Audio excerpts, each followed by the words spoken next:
Avui el Partit Popular presentava al Congrés una proposta de llei per tal de prohibir certa simbologia a Catalunya, perquè els molesta per la convivència que hi hagi estelades i que hi hagi llaços grocs.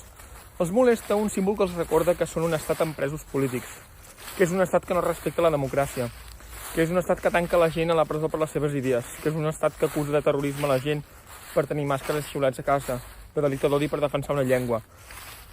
I això pretenen fer-ho llei, pretenen tornar en aquells temps on governaven els seus fundadors, els fundadors d'Aliança Popular, del Partit Popular, els franquistes, on hi havia molts col·lectius que estaven silenciats, que no podien parlar, que no tenien veu, que no tenien possibilitat de dir les coses.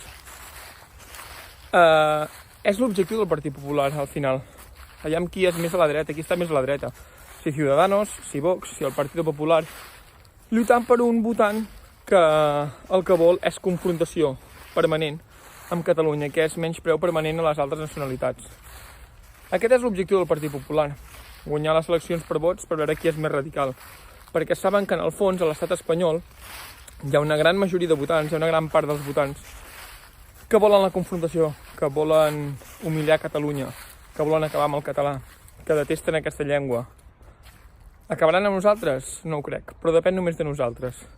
Fem la república i oblidem-nos de PPs, de Ciudadanos, de Vox i de tota aquesta patuleia feixista que surt de l'estat espanyol.